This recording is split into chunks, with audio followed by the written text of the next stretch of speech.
Oui, Père éternel, nous te disons merci pour ce temps de communion, de travail dans ta présence.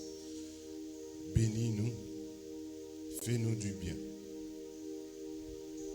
Fais-nous du bien. Fais-nous du bien.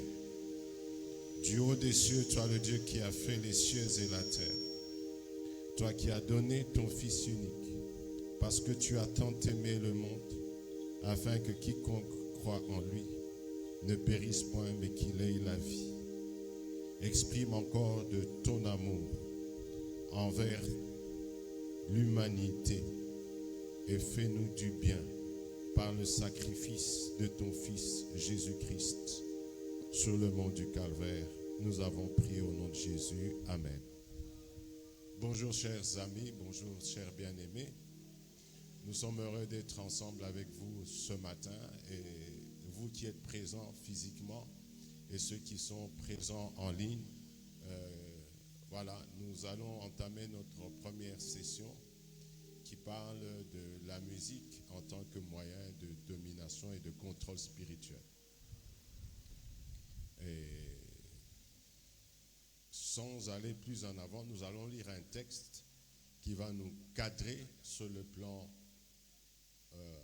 biblique et spirituel, et puis nous allons nous étendre davantage sur tout autre sujet. Et ne manquez pas de poser vos questions, vous qui êtes en ligne et vous qui êtes présents. Si vous avez des questions indépendamment de tout ce qui sera dit, ne manquez pas de poser vos questions, de les retenir, de bien les mentionner, parce que nous sommes là pour un travail ensemble. Nous ne sommes pas là essentiellement pour un exposé, comme on dit, ex cathedra. Donc, je prendrai un texte dans Exode chapitre 32. Nous lirons jusqu'au verset 20.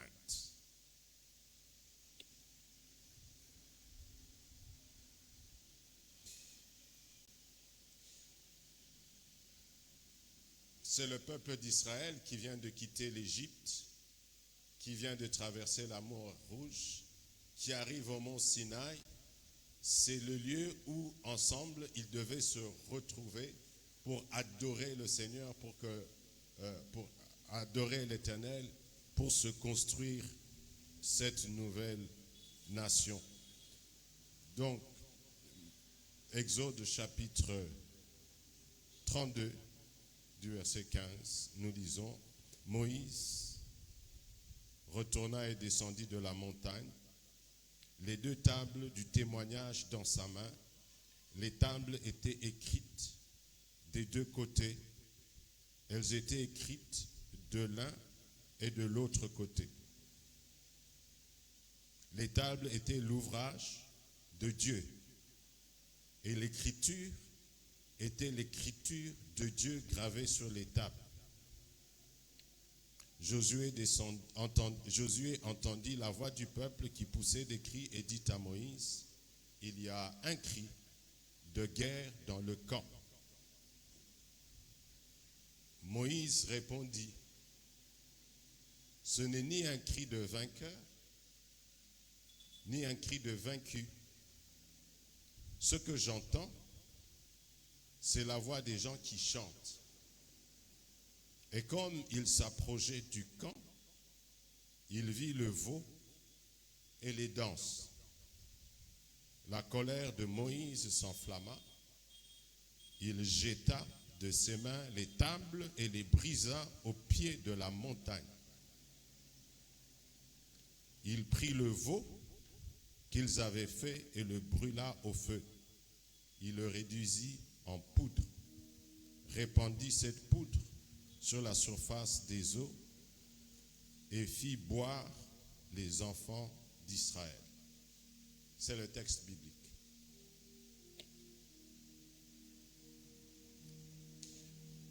Moïse fait 40 jours et 40 nuits à la montagne.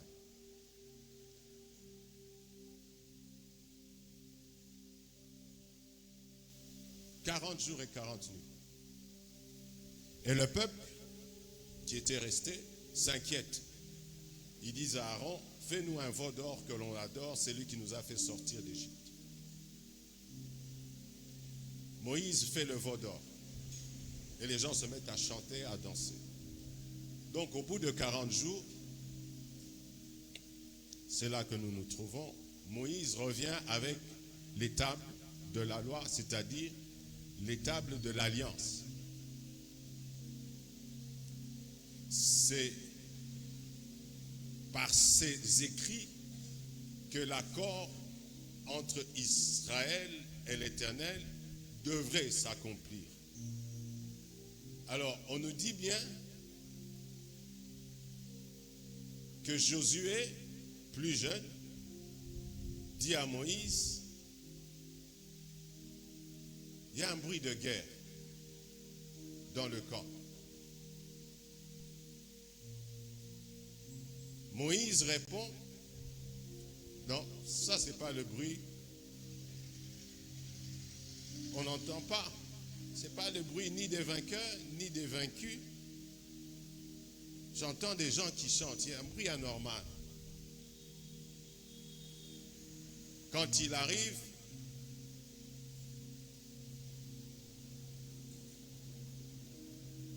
il voit le veau d'or et les gens en train de danser.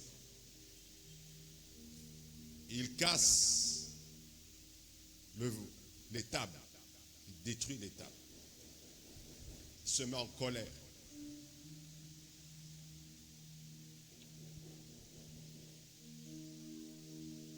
C'est ce peuple qui, en ayant traversé la mer Rouge, avait entonné un hymne à la gloire de l'Éternel.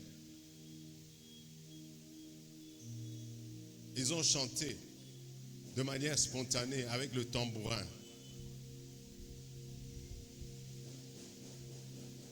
La traversée, c'est maximum 90 jours, selon le contour que l'Éternel avait donné. C'est en principe, c'est au 50e jour qu'ils se retrouvent à Sinaï, de la Pâque à là. Donc, ils ont perdu tout ce qui leur avait marqué en moins d'une année. Et donc, ils se sont mis à chanter quelque chose qui n'était pas possible d'interpréter ni par Josué, ni par Moïse. Ils ont dit, il y a quelque chose d'anormal. C'est anormal.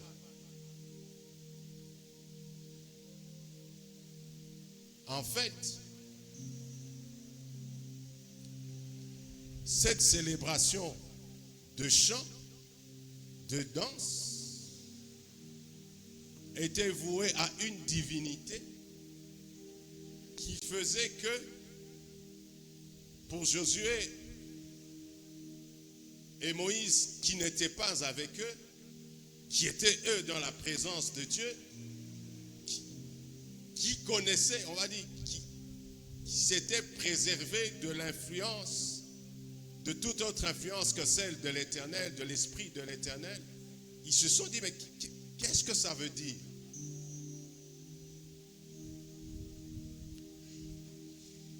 La première chose que nous pouvons déduire,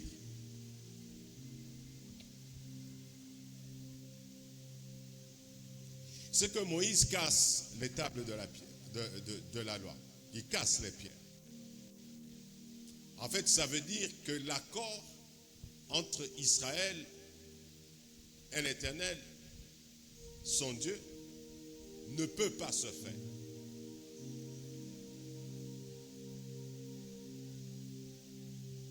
Je veux nous dire que par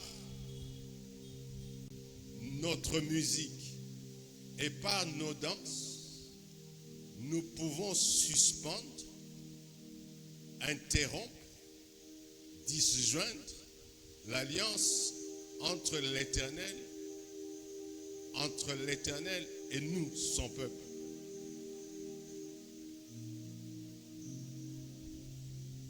C'est là notre propos de ce matin. Quelle musique, quelle danse est-il en train d'être opéré par les fils de Dieu? D'où cela émane-t-il et quelle en est l'implication?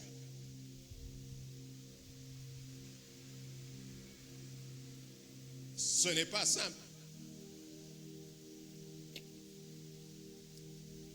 Je veux prier que le Saint-Esprit nous aide à posséder la réalité spirituelle de tout ce phénomène qui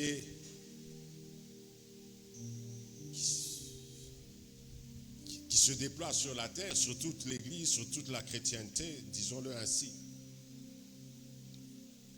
Et donc, nous savons, il n'y a plus de doute là-dessus. J'explique d'abord, je glisse sur une espèce de plan scientifique. On vous donnera les références le temps venu et utile. On sait aujourd'hui assurément que la musique a une influence autant sur les plantes, le végétal, sur le règne animal, les animaux, que sur le minéral, notamment l'eau. Toutes les vibrations, par leur origine, par leur intensité, par leur fréquence, ont de l'impact sur la création.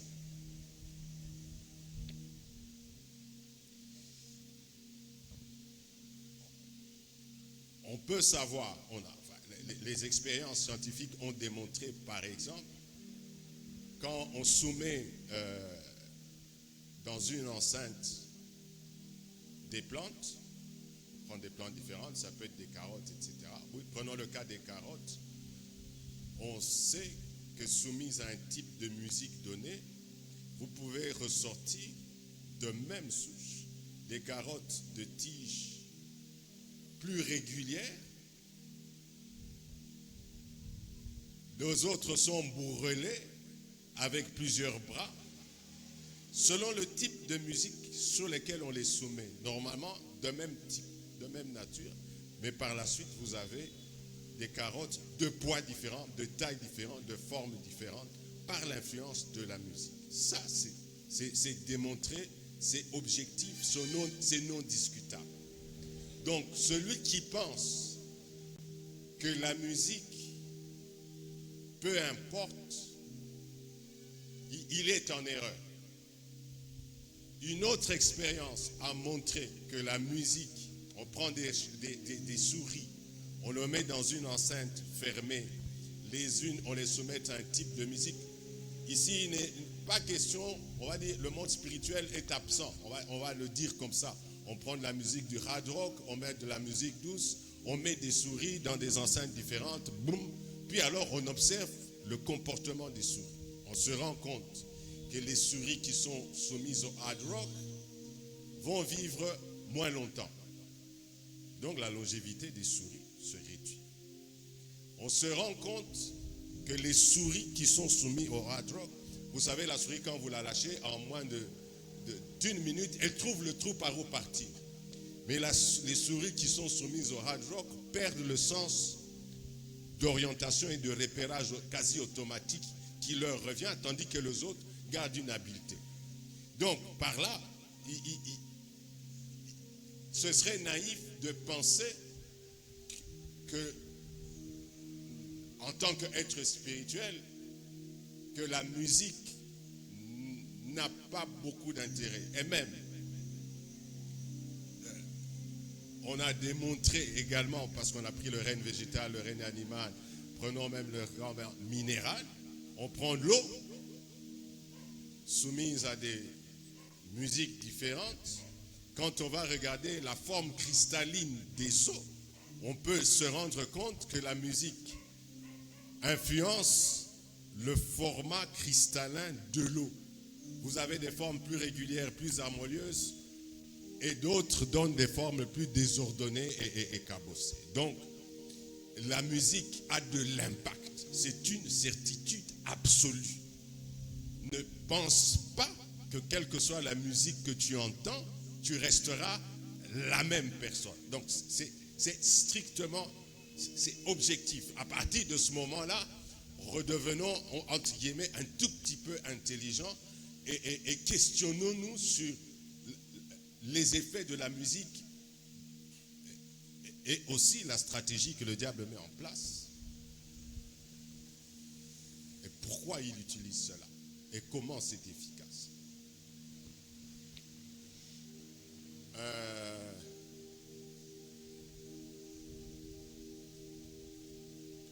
Je vais vraiment dire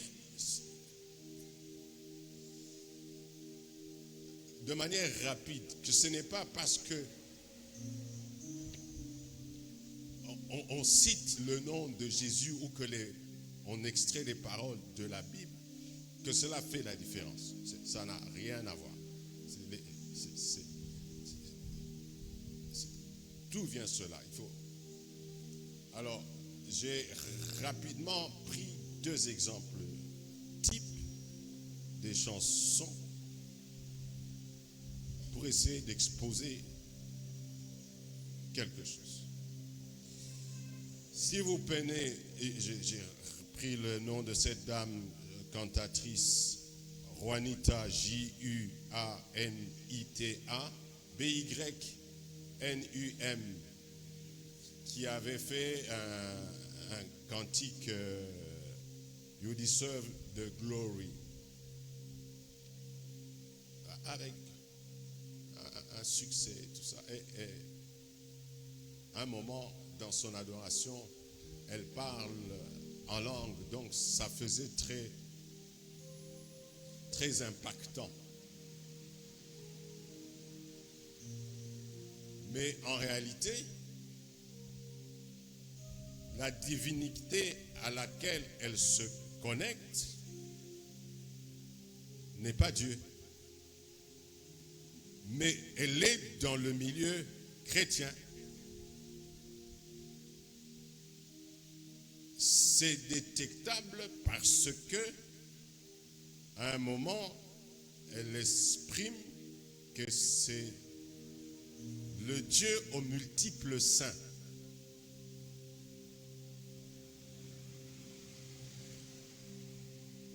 Non, le Dieu aux multiples seins, c'est une déesse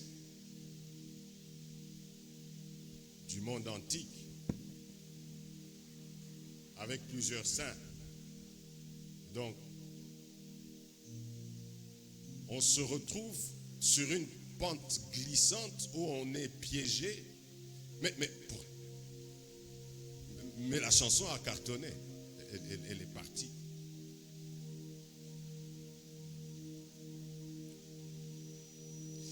Donc, Josué et Moïse ont dit, c'est quoi ce bruit?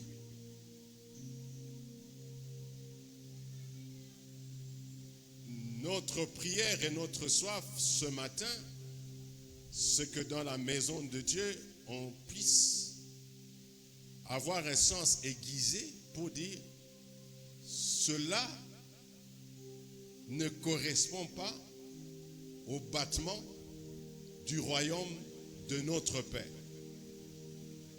Ça doit être très clair. Et l'Église qui est appelée à la sanctification et qui amène le peuple à la sanctification par l'attachement à Dieu doit être capable de censurer certaines choses au milieu du service saint de Dieu. Si le monde lui-même avait disposé de la censure au sens simple, quand tu émets une composition musicale, tu dois passer par la censure de l'État pour dire non, c'est autorisé d'être chanté, d'être publié, d'être édité. À plus forte raison, la maison de Dieu qui est l'institution d'orthodoxie doctrinale, ne doit pas-elle être capable de dire Ce cantique ne procède pas de l'Esprit de l'Éternel et donc il est censuré de publication, de diffusion, notamment et spécialement, je parle de la célébration cultuelle, quand vous êtes en train de dire que vous célébrez le dimanche l'Éternel Dieu et que vous chantez des choses qui sont opposées, en réalité, vous perturbez tellement la présence de l'Éternel que vous êtes en train de faire des choses, une chose et son contraire. Donc, c'est important de le comprendre.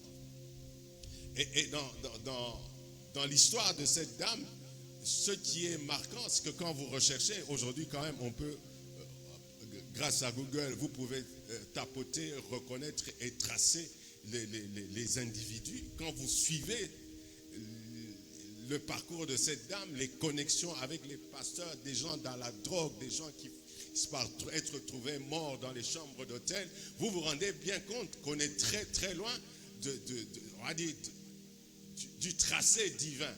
Et donc, cela pour dire, il faut être habile et attentif. Et donc, cette question de musique, maintenant, je reviens sur des choses où ce n'est ni la mélodie, la douceur de la mélodie, ni la beauté des paroles exprimées, ni l'élégance d'un rythme qui permet de dire que ça c'est bon ou c'est pas bon. Quand je dis bon ou pas bon, c'est-à-dire acceptable selon le canon de Dieu, le canon du Saint-Esprit ou non acceptable. Donc ça n'a rien à voir.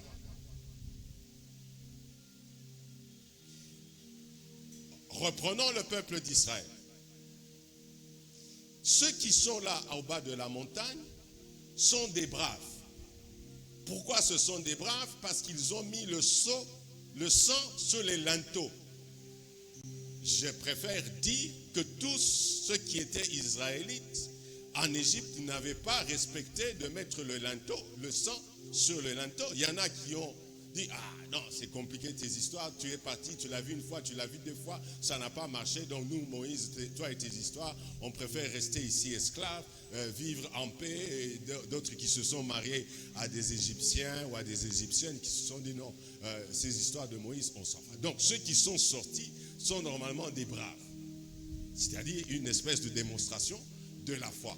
Encore très braves parce qu'ils ont connu la traversée de la mer Rouge, donc c'est extraordinaire. D'où vient que ces gens-là ont fabriqué un veau d'or et qui se sont mis à danser? Donc, il est bien possible que le baptisé que vous avez eu,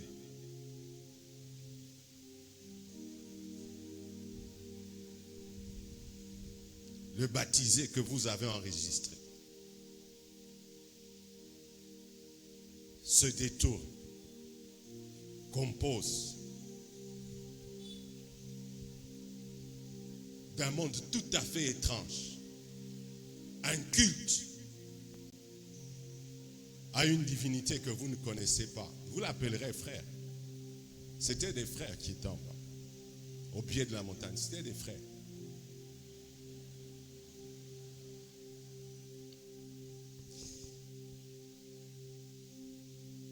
Il y a un chant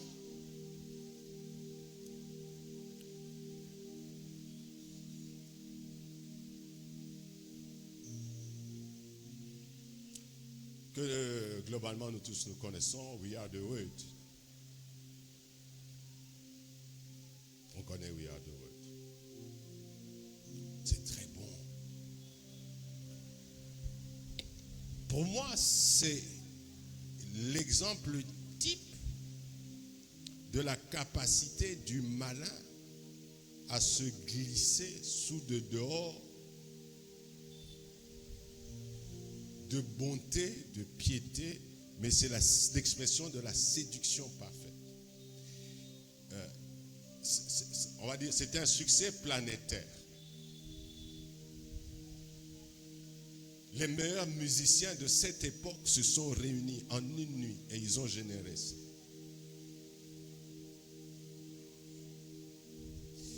J'aime dire que c'est un chef-d'œuvre du monde satanique de la manière la plus absolue pour introniser le pouvoir de la musique à la surface de toute la terre. C'est cette musique-ci que nous générons qui domine et qui conduit la terre. Parce que dans les mots, il y a cette phrase étrange qui dit « As God has shown us how to turn stone to bread » Comme Dieu nous a montré comment changer la pierre en pain.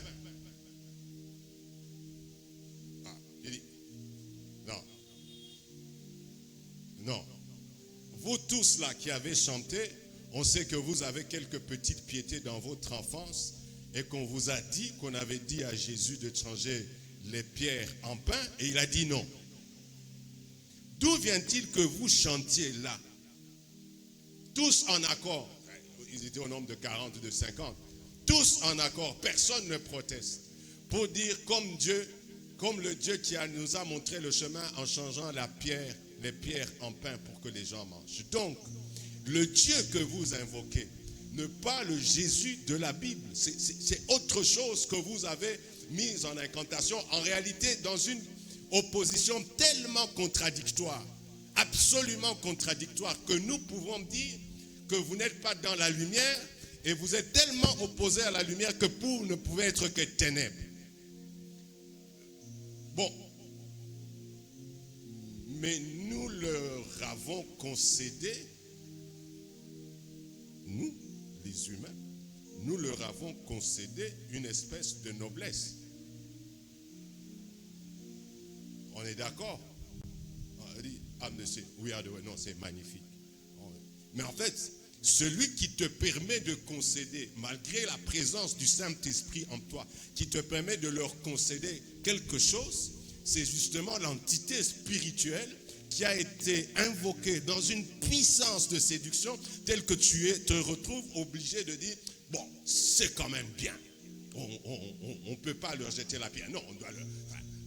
Je parle de manière imagée. On doit leur jeter la pierre parce qu'ils disent une chose contre notre Dieu qui a refusé de se soumettre à Satan et de changer les pierres en pain. Donc voilà, ça c'est très typique. Je me refuse d'entrer sur tous les petits éléments ici de manière locale, mais c'est clair. Donc,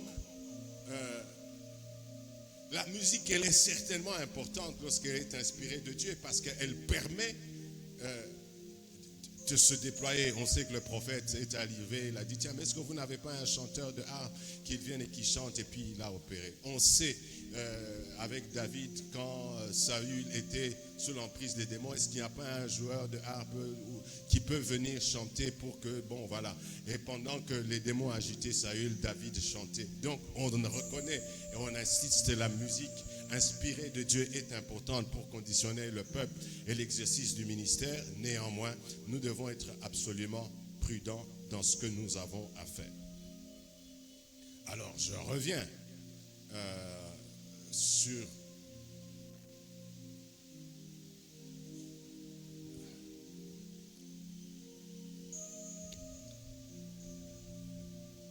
ce que je pense qu'on doit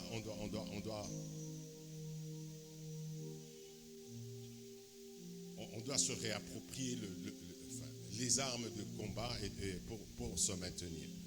J'ai écrit sur mes notes cette définition. En fait, il y a ce qu'on appelle un concert. En fait, un concert est un culte d'adoration et d'incantation des esprits. C'est un culte duquel découle notamment un conditionnement, un déploiement des personnes sur une aire géographique donnée. Le résultat d'un concert est que des attitudes et des comportements sont induits dans le chef des populations ciblées. On ne parle pas simplement des personnes qui sont présentes. Le concert a lieu sur un site, mais le déploiement, parce que c'est un culte d'adoration, permet le déploiement des esprits sur un espace, au point que l'on influence les attitudes et les comportements des personnes.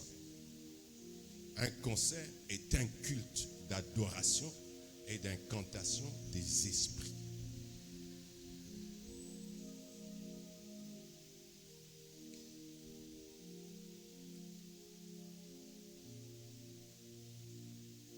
Donc,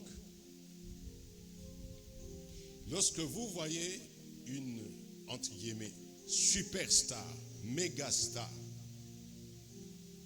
qui dit « je vais en tournée », promotion de mon album, 50 villes à visiter, 30 villes à visiter, tournée promotion. Non, en réalité, il y a une espèce de contrat dans le monde des esprits pour semer a way of thinking, une manière de penser. Il y a le concert, mais il y a l'impact sur les populations. On ne dit pas que ce sont les contenus, les mots qui ont de l'effet.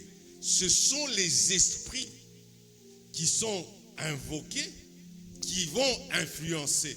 Je répète, ce ne sont pas les paroles en tant que telles, même si quelquefois cela peut être de manière directe lié aux paroles avec tout le dispositif codé que l'on peut mettre dans les mots.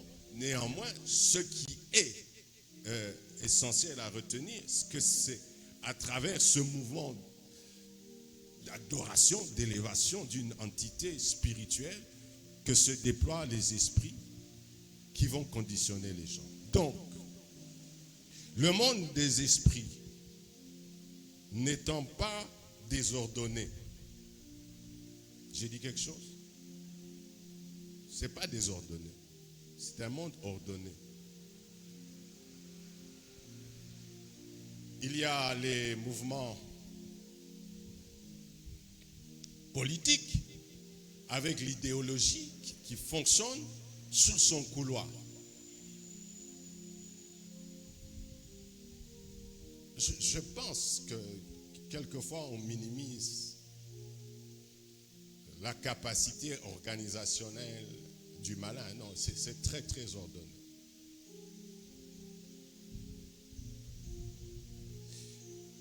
Schématisons.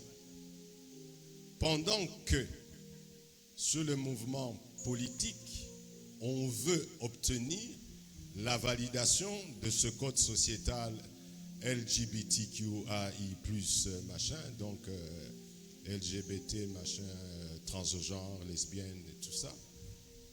C'est le discours politique.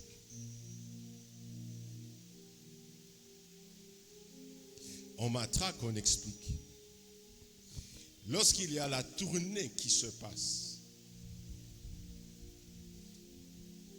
même si nous avons des dehors non affichés de soutien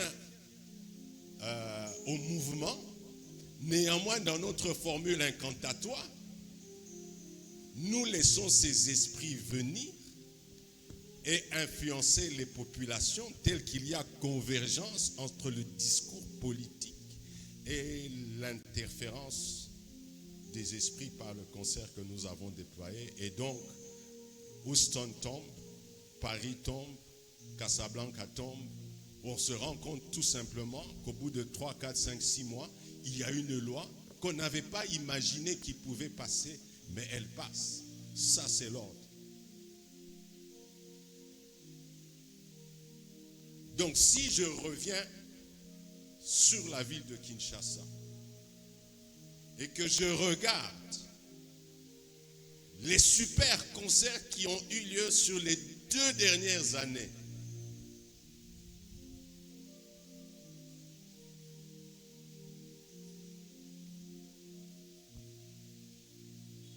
et c'est intéressant.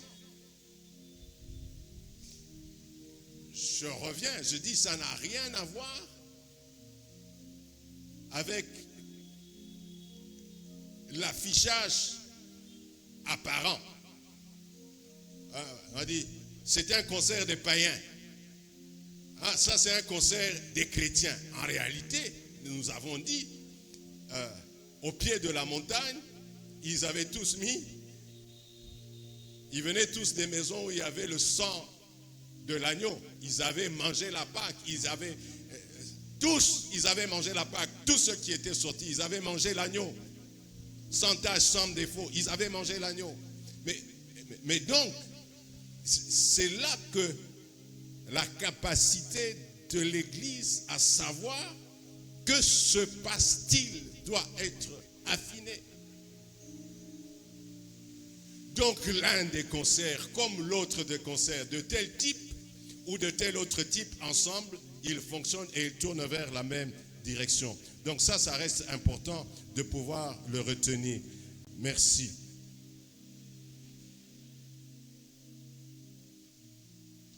Donc, malgré les antagonismes apparents, et quelquefois, on peut même se tromper en pensant que cet orchestre-ci ou ce musicien-ci est en opposition avec l'autre. Non, en réalité, remontant vers le même maître, ils servent la même cause et ils aboutissent au même résultat d'impact sur le comportement des hommes et des femmes. J'en arrive parce que non seulement ils chantaient, mais ils dansaient.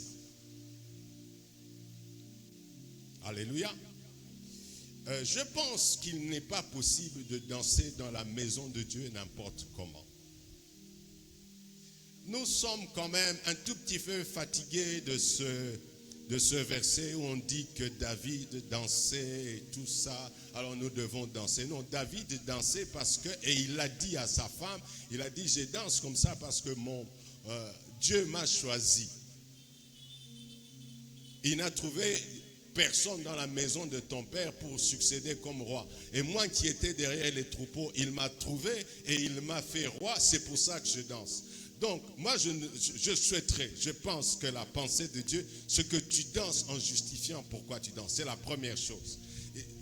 Alors, la danse dans la maison de Dieu, ce n'est pas du défoulement.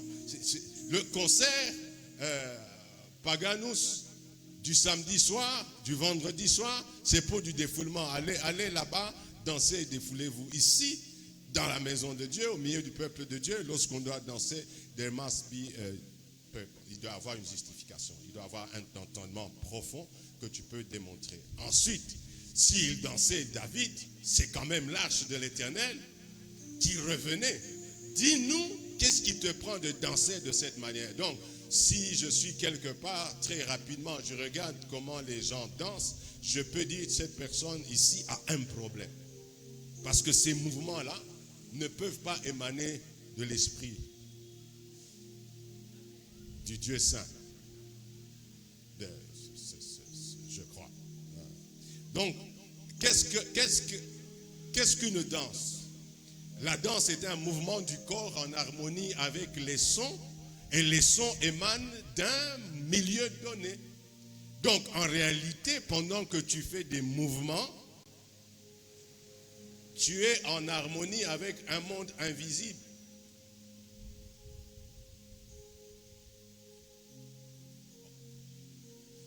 D'accord? Ce monde invisible sur lequel tu te connectes, quel est-il? Bon. Or, les mouvements du corps sont aussi une expression d'adoration, de communion avec Dieu, en tout cas avec le monde spirituel, tel que nous savons que quand Moïse était à la montagne, il levait les mains, et simplement en levant les mains, simplement parce qu'il levait les mains, Israël se retrouvait plus fort, ou moins fort parce que ses bras s'abaissaient. Donc, par la danse que tu fais, tu donnes de la puissance à des entités spirituelles données, ou tu leur donnes moins de puissance.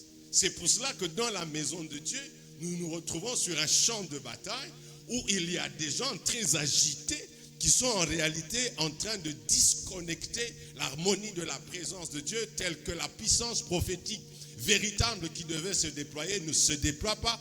Au contraire, vous avez une intrusion de prophéties erronées par la séduction du monde des ténèbres. C'est important de nous comprendre nous-mêmes en tant qu'êtres humains.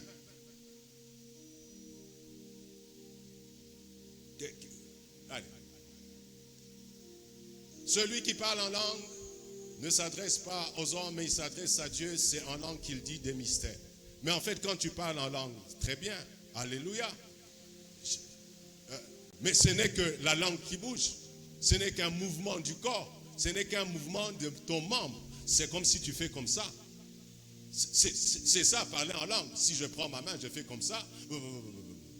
En fait, je parle en langue. C'est un mouvement de ma main.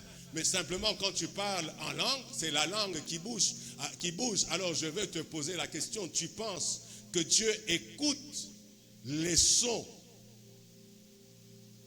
de ta voix ou Dieu écoute les mouvements de ta langue? Dieu écoute le mouvement de ton corps. Dieu écoute le mouvement de ton corps. Il t'écoute tout entier. D'où tu ne peux pas te soumettre à n'importe quel type de danse. Et j'aimerais quand même le dire rapidement. Il y a dans le monde occulte, il y a des réunions. La nuit, les sorciers et les sorcières se retrouvent autour du feu ou je ne sais pas, ils dansent. Et donc de là, ils peuvent revenir avec des choses de là-bas. Et puis dire, ben voilà, on a quelque chose de magnifique. Et vous vous mettez sous l'emprise des puissances occultes.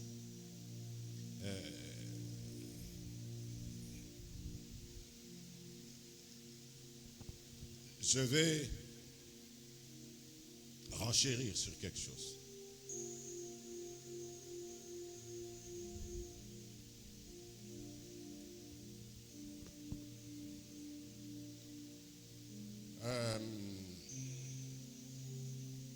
Je suis ici à Kinshasa, au Congo. Mais je me suis rendu compte qu'il y a un battement qui est au-delà, un battement de main qui est au-delà de ce pays.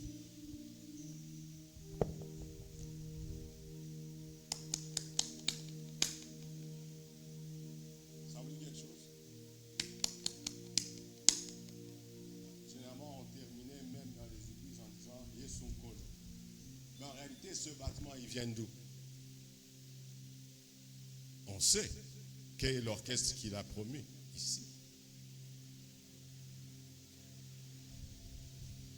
Donc, un battement des mains ne peut pas être anodin.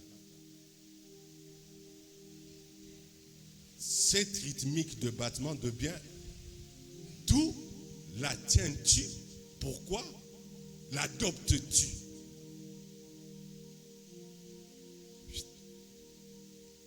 Je bénis le Seigneur parce qu'il m'a donné un battement divin. Il m'a dit, je vais t'expliquer comment on bat les mains. On aura le temps d'y revenir à un moment donné. Voilà, je pense que je vais m'arrêter là. Ceux qui sont en ligne, n'oubliez pas d'envoyer vos questions, on les enregistre. Bon, je vois qu'il y a une question de Junior Kampenga qui dit de quelle musique parle-t-on? De toute la musique. Toute la musique. Nous parlons de toute la musique. Et c'est important de comprendre qu'on parle de toute la musique. Ça veut dire qu'il ne faut pas dire que la musique classique, c'est ça qui est bon. Hein? Je parle au sens de musicographie. Jean-Sébastien Bach, Mozart, comment s'appelle l'autre?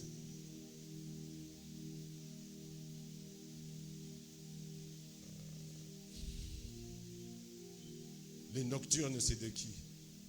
Bon, voilà.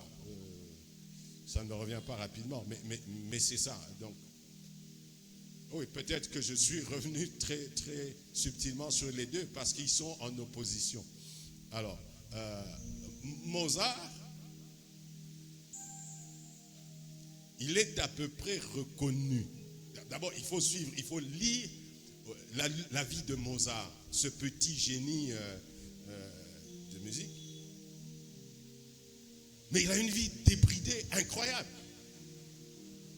Une vie totalement débridée. Et on sait,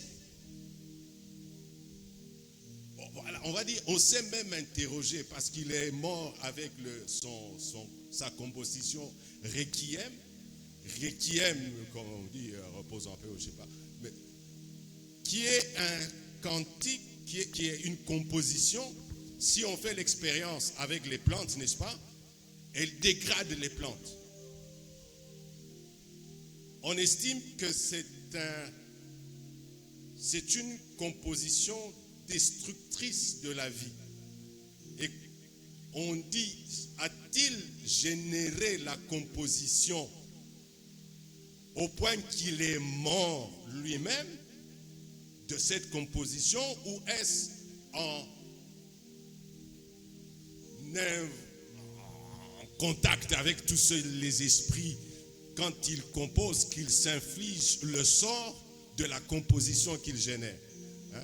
Est-ce que c'est la composition qui l'amène à la mort, ou c'est lui qui amène la mort à travers la composition? Mais bref, donc Mozart, voilà, on dit, ça peut être mélodieux, 2, 3 premières machins, et puis bon, mais globalement, Mozart, on va te dire, ce n'est que mon avis d'homme, je dirais, il vaut mieux se méfier de Mozart. À l'opposé de Jean-Sébastien Bach, dont la lignée est aussi traçable. C'est aussi ça. Ils sont passés, je crois qu'il est de la 3e génération. Et quand tu lis les déclarations de Sébastien Bach concernant la musique, il dit Dieu est harmonie. En disant, en sachant que d'ailleurs c'est des familles protestantes, je crois luthériennes, Donc voilà. Donc nous parlons de toute la musique. Quel que soit le genre, il faut être capable de savoir qu'il y a ce qui compte, c'est le monde duquel tu tires ce que tu amènes. Et le monde, quand je dis le monde, je dis bien, je ne parle pas des Écritures. Je ne dis pas est-ce que tes écrits s'alignent sur les psaumes. Tu peux avoir les psaumes, mais cependant, ce qui te permet de conduire ce que tu appelles ta composition musicale, c'est totalement ténébreux, et donc c'est négatif, contre-productif, destructeur, et ça, donc voilà, c'est de cela qu'il est question. Merci. Alors pasteur, on a reçu 2 ou 3 autres questions en ligne. Il y a une personne qui dit, les musiciens dits chrétiens chantent presque tous en langue depuis un temps. Pensez-vous que c'est le fait qu'ils sont plus remplis actuellement du Saint-Esprit comparativement aux musiciens de l'époque? Et ils prennent l'exemple de Alain Moloto et tous les autres qui autrefois alimentaient l'adoration chrétienne.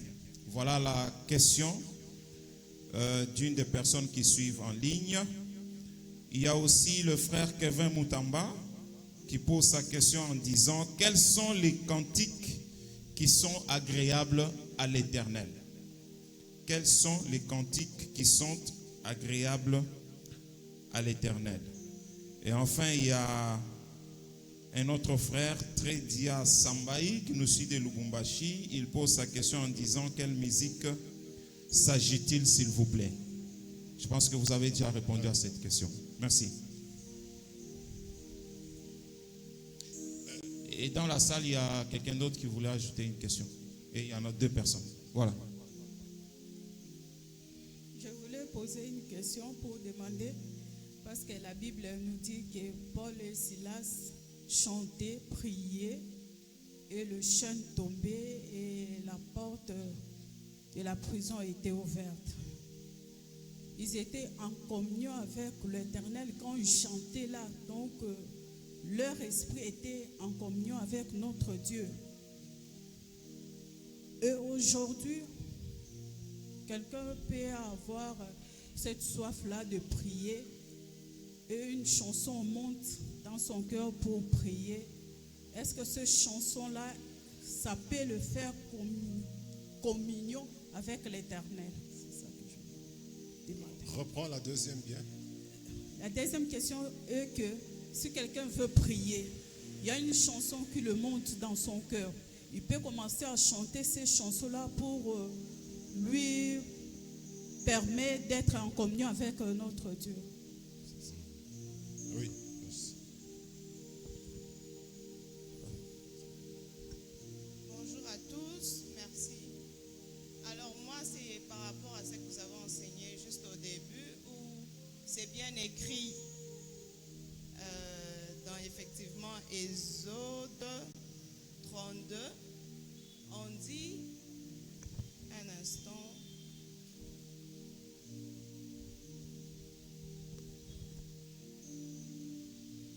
oui, et quand il s'approchait du camp, il vit le veau et les danses. La colère de Moïse s'enflamma. Il jeta de ses mains les tables et les brisa au pied de la montagne. Alors, d'après ce que vous avez enseigné, vous disiez que Moïse a dû briser les tables lorsqu'il a vu le peuple danser. Mais moi, dans ma compréhension, je vois bien que c'était par rapport au veau, parce que c'était interdit. Et donc, ça va aussi de même avec ce que la sœur a dit, qu'il peut arriver qu'on puisse écouter de la musique et se mettre à danser.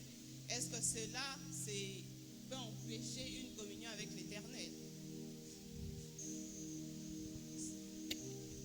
Ok. Pasteur, une question. Est-ce qu'il y a une différence entre, on va dire, la musique dite mondaine et la musique dite chrétienne?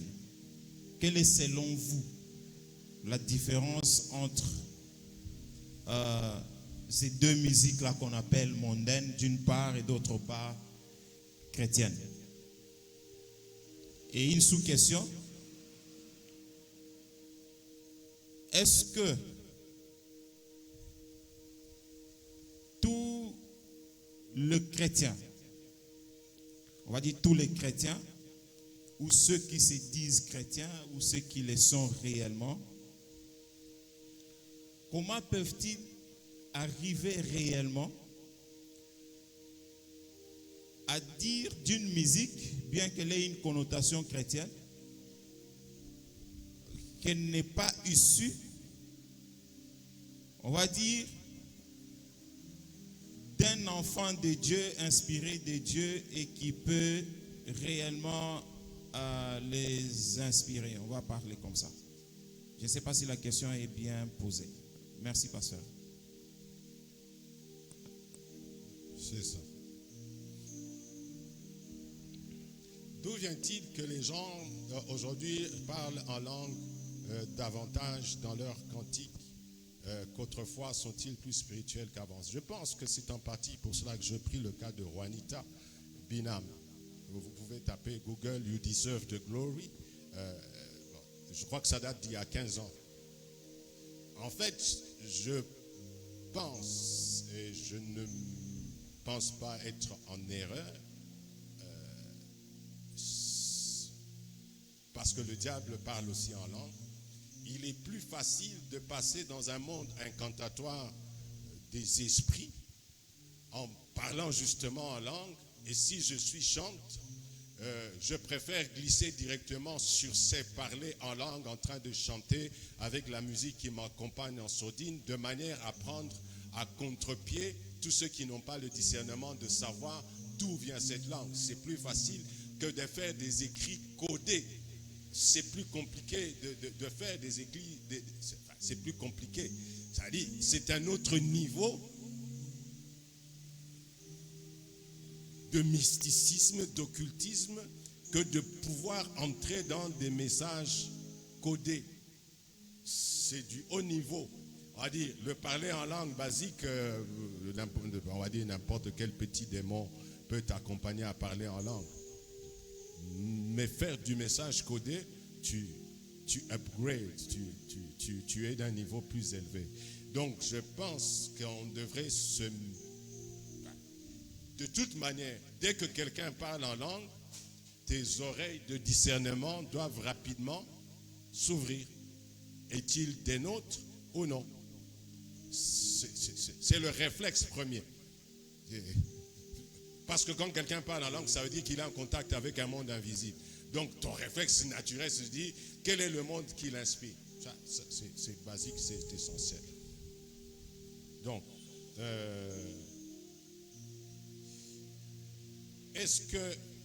quel cantique est agréable à l'Éternel? Bien sûr, c'est le cantique inspiré de l'Esprit qui est agréable à Dieu. Inspiré par le Saint-Esprit qui est agréable à Dieu. Il y a des cantiques de circonstance. Il y a des cantiques spontanés qui peuvent monter pendant que tu es dans ton service personnel. Parce qu'il faut apprendre à avoir son temps précieux devant le Seigneur. Et donc, un cantique, pas nécessairement en langue. Moi, je ne suis pas un bon chanteur, mais on peut m'entendre chanter dans mes fausses gammes, etc. Mais voilà, je suis dans la présence de Dieu, ça me suffit. Et nous aimons dire, vous pensez que Dieu est séduit par les mélodies?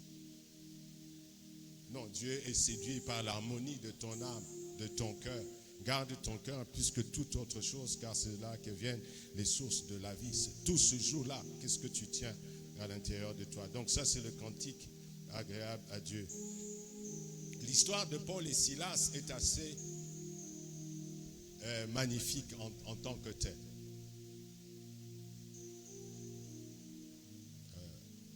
Célébrer en tout temps l'Éternel. C'est ça que ça veut dire. Ils étaient en prison. Ils chantaient avec joie. Ils chantaient, louaient le Seigneur. Parce qu'ils étaient emprisonnés pour la cause de l'évangile. Ils n'ont pas été emprisonnés parce qu'ils ont volé de l'argent. Il ne faut pas aller chanter en prison alors que tu as volé de l'argent. Si tu as volé de l'argent et que tu es en prison, tu dois te repentir et le Seigneur te sortira de la prison. Si tu te mets à chanter, tu peux chanter tous les cantiques que tu veux, tu resteras en prison et tu purgeras tes peines de 15 ans de prison pour détournement. Voilà, c'est comme ça. Mais voilà, Paul et Silas ont célébré le Seigneur. Et ce qui est important, c'est justement le fruit de leur louange. J'aimerais bénir le Seigneur pour ça. Ils ont loué le Seigneur, on dit, au point que les autres prisonniers les entendaient. En les entendant, les autres prisonniers ont tourné leur cœur vers le Seigneur. Et la justice de Dieu les a affranchis. Tels qu'ayant été affranchis par le juge suprême, même leurs portes la porte de leur cellule se sont ouvertes et leurs chaînes sont tombées. Ça, c'est l'effet de la louange authentique. Donc, quand tu chantes réellement pour le Seigneur, tu dois opérer des transformations positives. C'est pour cela que quand nous regardons tous ces méga concerts, quelle en est la portée d'abord pour ceux qui sont présents sur scène? Quelle est la transformation, la capacité, le mouvement de guérison, par exemple, surnaturel, les ménages qui ressortent réconciliés? Ça, c'est rien que pour ceux qui se sont déplacés. Qu'est-ce qui s'est passé? Si on n'observe aucun signe de puissance de notre Dieu, tout de suite on devient sceptique. Ensuite, quel est l'impact sur la ville? Parce que si tu réunis, allez, on va dire 100 000 personnes dans le stade et qu'il est archi-comble, normalement le débordement de cette grâce se déverse sur la ville et on se rend compte qu'il y a des changements qui se produisent. Or, nous nous rendons compte que le concert X et l'autre concert K, s'ils ne donnent pas les mêmes effets, ils ne donnent pas des résultats différents. Donc on dit, mais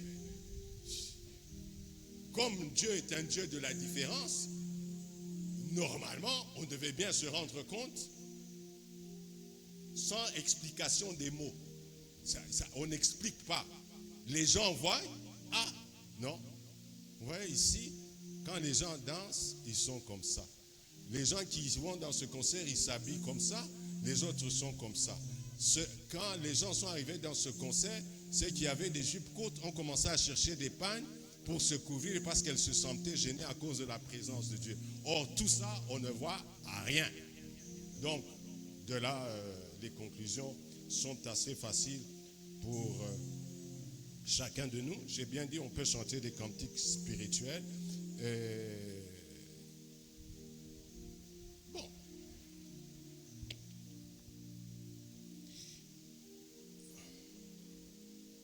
Je reviens sur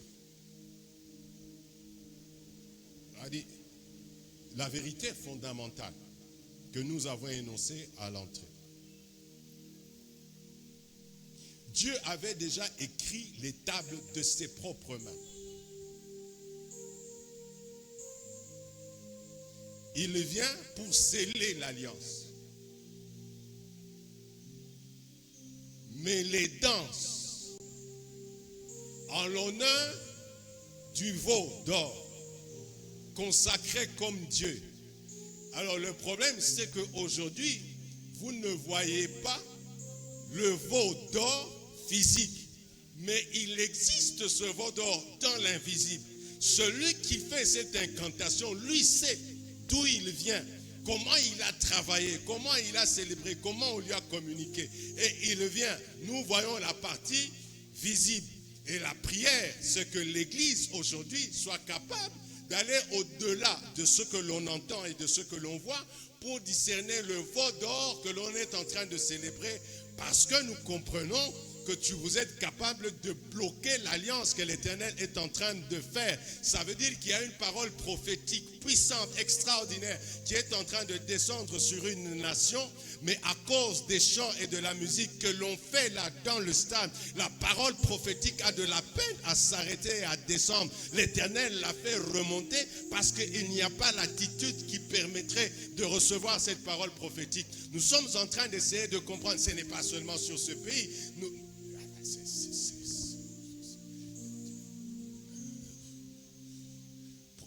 Prenez Google, vous tapez, comment elle s'appelle cette dame, Beyoncé, tournez Beyoncé, vous regardez les codes et les records et les machins, le nombre de vies, le nombre de personnes, etc. C'est surhumain. Et c'est intéressant de le voir comme ça, parce qu'il y a une jeune fille qui chante là, une angloise, une américaine aussi, qui a dû dire, je suis allé voir ma soeur. On l'a critiqué énormément en disant, mais comment tu vas voir Beyoncé? Il dit non, elle est de haut niveau. Je suis allé pour qu'elle me donne un coaching, parce que maintenant il faut que j'entre dans voilà, les exigences de la musique de haut niveau, c'est autre chose. Ma soeur, tu es inspirée de Dieu. Enfin, entre guillemets, on aurait voulu croire que tu es inspirée de Dieu, que tu peux rester dans la présence de Dieu qui va te conduire, parce que ton objectif n'est pas de devenir une Beyoncé. L'objectif, c'est de célébrer ton Dieu avec les moyens, la sagesse et l'intelligence qu'il te donne. Donc on l'a violemment critiqué, mais tout ceci nous permet de comprendre que voilà, notre préoccupation, c'est qu'il faut arrêter certaines choses et arrêter d'être naïf, simpliste. En fait, c'est être simpliste.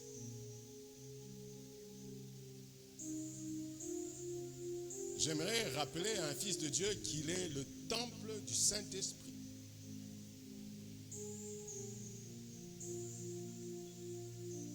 Parce que tu es le temple du Saint-Esprit, tu ne peux pas permettre à ton corps d'entrer dans des mouvements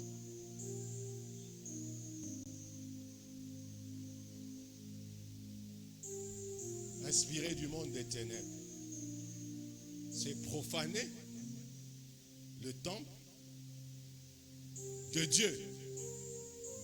Dieu t'a fait le privilège d'habiter en toi.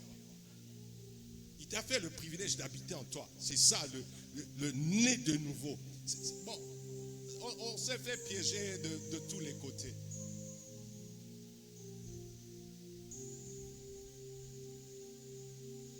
Alors, tu trouveras normal de danser ton kavacha.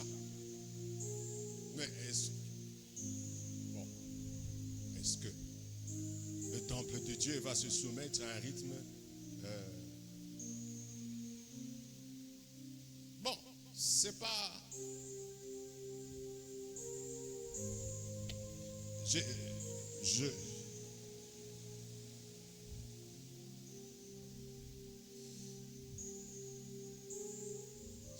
Allez, disons-le crûment. Il y a un monsieur d'un orchestre de la place de grande renommée qui était interviewé sur une chaîne de télévision. Alors, on lui dit, mais comment expliquer que les temps passent, les gens changent, les instrumentistes changent, mais il y a toujours un petit son là qui indique que c'est votre groupe. Comment est-ce que vous pouvez expliquer ça? Il répond, il dit, il faut que tu saches que notre groupe ici, il n'est guidé par aucun être humain. Même moi-même, si je pars, le nom du groupe restera et va continuer à résonner parce que ce groupe, c'est un esprit. Il l'a dit. Hein? Point, Eza esprit, Eza mutute. Il l'a dit. Donc, tu veux qu'on t'explique comment? Il dit donc, ce ne sont pas les instrumentistes que vous voyez qui jouent. Ce n'est pas le drummer qui fait l'affaire. C'est que pendant que nous sommes là, l'esprit du corps qui vient, il inspire le drummer. Attention que tu suis petit, il va entrer sous le régime de l'esprit qui patronne notre groupe, tel qu'il donnera les résultats attendus avec le même succès que qui vous avez émerveillé par les autres qui étaient partis. Vous les avez crus talentueux. Ce n'est pas le talent qui est tout. Donc, encore une fois, par ça, parce que c'est dit, parce que ce n'est pas caché, parce que c'est traçable. Celui qui veut contester, alors c'est que tu es naïf. On te dit bien que ce n'est pas des hommes, c'est des esprits. C'est un esprit. En fait, quand il dit esprit, c'est-à-dire c'est une entité spirituelle avec le contour des esprits et des démons qui l'accompagnent. Il n'y a pas que le jouet, il y a du drum, des machins, mais il y a aussi ceux qui doivent battre campagne pour dire c'est nous, c'est nous, c'est nous, c'est nous. Et vous savez que, bon voilà, ils s'installent, ils s'imposent et ils sont incontournables. Donc, qui peut dire que cette musique, normalement n'importe qui a suffisamment appris à rester dans la présence de Dieu. Notre préoccupation est que l'Église retrouve sa dimension prophétique profonde. Et c'est essentiel justement parce que nous sommes piégés de toutes parts. Quand jeunes convertis, baptisés du Saint-Esprit, nous sommes avec notre coach spirituel.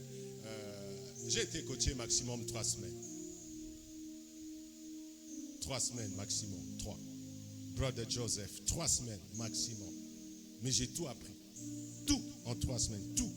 Donc du baptême du Saint-Esprit au discernement des esprits, au fonctionnement du monde spirituel. En 3 semaines, tout a été assimilé, il est parti.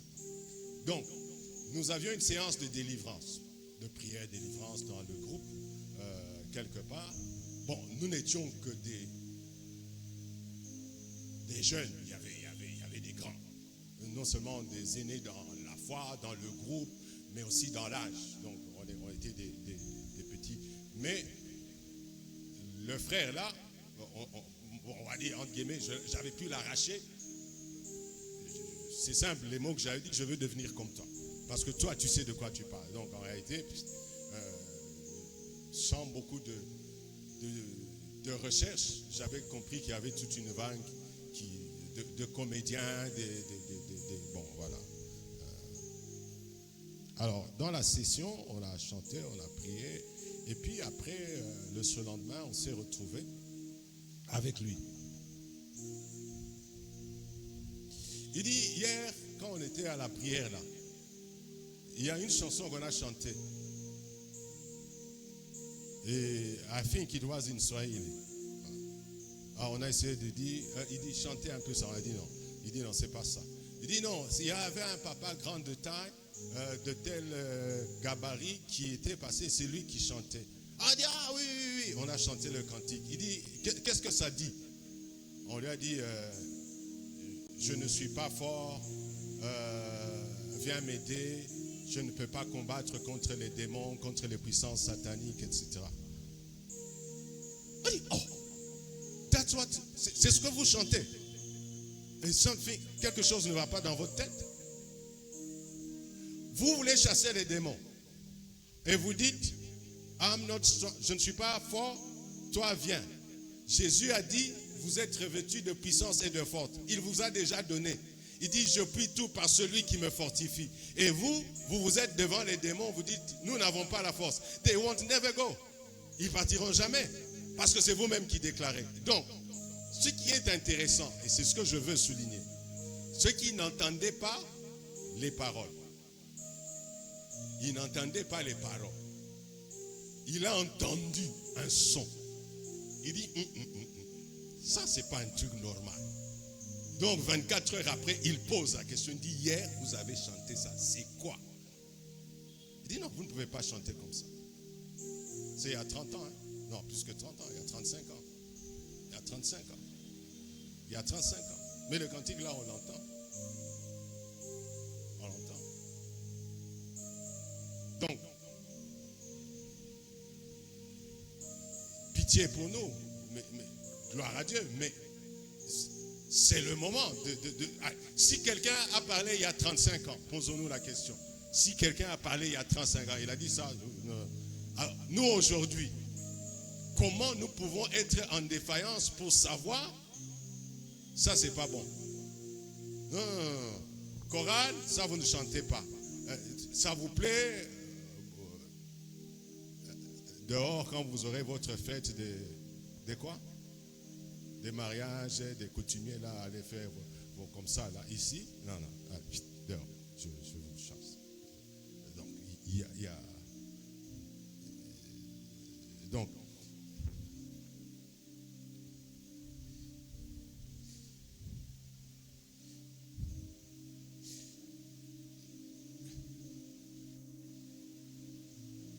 d'ailleurs, dans tous les cas, si vous êtes assez sensible, parce que vous avez pris du temps à vivre en communion avec le Saint-Esprit,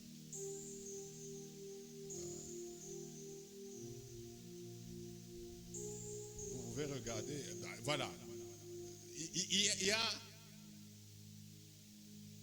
y a des postes clés dans un choral ou quoi là. Un drummer, s'il n'est pas really connected, s'il n'est pas bien connecté au Saint-Esprit, il vous amène en brousse. Il vous amène en brousse. Il vous amène en brousse. Le batteur de tam-tam là, il vous amène en brousse. C'est plusieurs fois que ça arrive. Tu vas dans une église, quand on chante, tu es obligé de sortir spirituellement de l'église pour rentrer dans ton message, être capable de te présenter au moment où tu dois communiquer sans toute cette barbarie. Mais tu as mal aux oreilles, ton être spirituel est cogné, il est cogné. Donc des fois c'est pénible. Bon, voilà, il faut le savoir, il faut le comprendre. Et donc, si les vieux gabarits là, tu es martyrisé, alors on peut imaginer comment les âmes simples sont bien conditionnées dans les ténèbres. Donc, vous chassez l'impudicité, mais vous l'invitez en même temps. Est-ce que quelqu'un comprend ce que ça veut dire? Hein? Le pasteur va dire, non, il faut, tu parles, you are talking. Mais dans les chants et les danses, ils sont là. Alors, bon. Donc, la différence entre la musique mondaine et chrétienne, bon,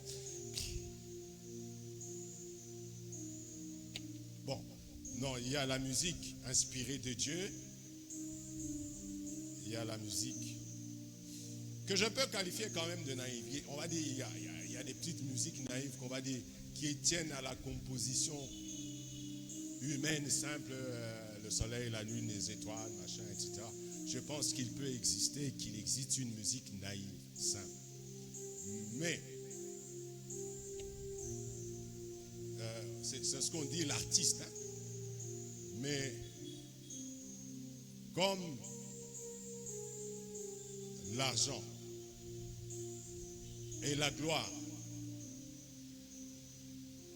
sont les appâts par lesquels on tire le talent, le don naturel de quelqu'un, pendant que tu étais un artiste naïf, le malin viendra frapper à ta porte pour te dire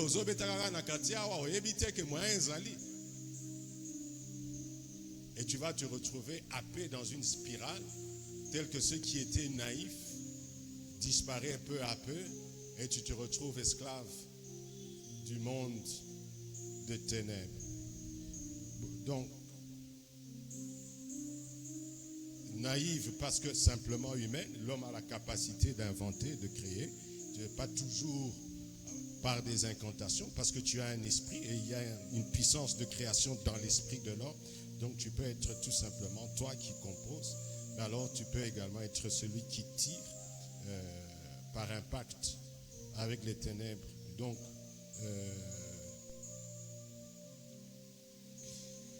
et je pense que c'est devenu assez clair que quand nous disons la musique, bon, moi je n'aime pas faire cette différence en disant musique chrétienne.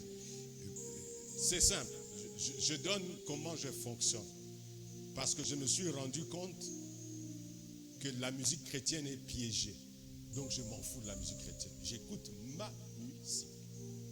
J'ai ma musique à moi, de tout genre, de tout bord.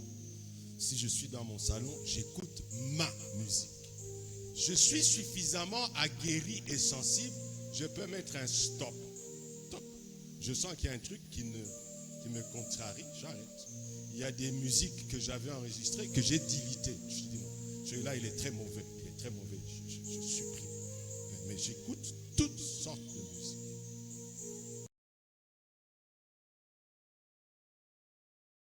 Stop. Ça c'est pour telle heure, ça c'est pour tel moment, ça silence.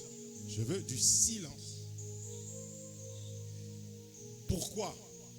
Parce qu'on nous a justement fait croire que la musique chrétienne, elle était bonne. Mais à mesure que tu mets, tu dis, mais ça c'est quoi ce truc ici? Il est pourri. Il est pourri. Tchango na WhatsApp. Eza lokumute, eza le laine de toi, eza temba. C'est de la gloriole. Arrêtez de raconter des histoires aux gens. Donc, et voilà. C'est naïf, inspiré de Dieu. Est-ce que j'ai balayé suffisamment le champ avec les réponses pour chacun? Est-ce que c'est clair? Est-ce qu'il y a encore d'autres questions? Voilà. Je pense qu'il y a quelque chose que je dois dire.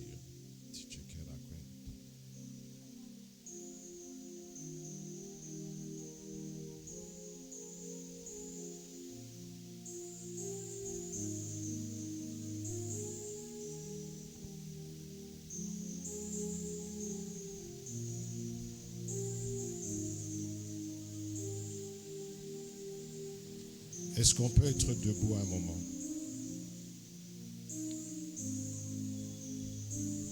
Mettons-nous debout un moment. Nous ouvrons les mains simplement.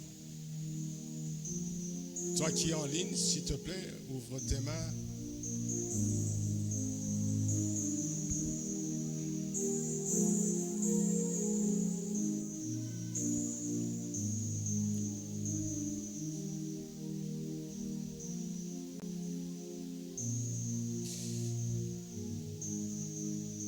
Tiens, voilà. nous ne serons pas dans l'éternité en train de chanter. Nous ne passerons pas l'éternité en train de chanter.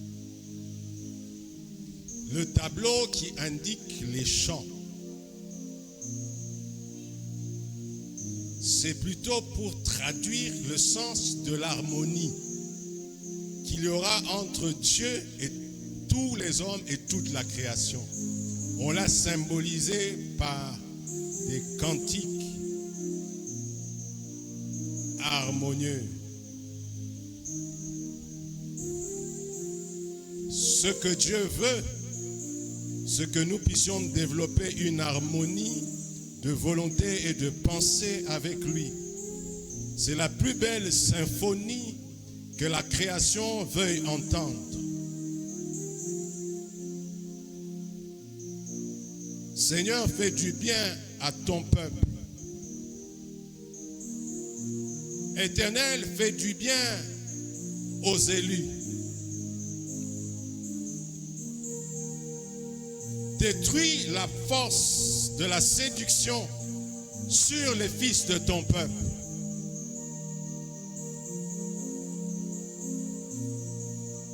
Que la gloire rentre à toi.